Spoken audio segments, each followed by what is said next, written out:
something personal, and I'll do my very best. I wrote in the book about being 12 years as a caregiver to my father, who suffered from Lewy body dementia. And out of everything that I did, that was hands down the hardest job I ever had. Hands down. And I'll tell you what, words I can leave with all of you here today. I'll tell you a story.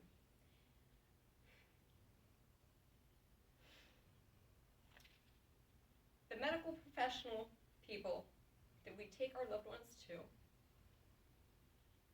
do not see more than the patient in a lot of circumstances. In other words, what I'm trying to say is there's more than just the patient, and sometimes there's family that's involved, and there are other things that they need to look into.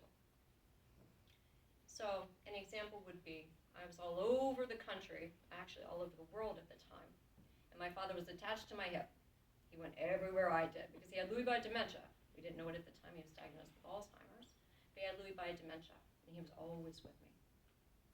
And we came back here. It was time for him to have an appointment at an eye doctor, at an ophthalmologist. And we went, and this doctor didn't know my dad from anything. He didn't have any idea, didn't know who I was. And we went to the doctor, and he started asking Dad questions. And my dad would, yeah, yes, of course, yes, good morning. And he always said the same things over and over and over again. He didn't really know what he was answering. He always had an answer. So I would always pipe up and say, well, no, that's not necessarily true. My dad suffers from glaucoma. Or no, that's not right. He's been scratching his right eye a lot. Well, this doctor got really mad at me. And he said, are you the patient here? And it kind of took me back a little bit. And I was quiet.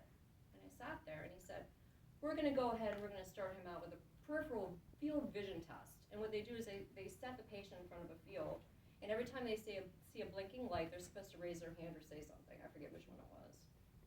And I said, that's not going to work for him. My dad doesn't have the ability to be able to do this test. He's already had 3 of them, and he can't do it. Well, he's going to go do this test. Okay. And he went and he did the test. The doctor came back and he told me, he said, his glaucoma is doing well. It's very much under control. And everything's looking good. He does have some irritation in his right eye, and we're going to give him some eye drops and blah, blah, blah. I said, okay.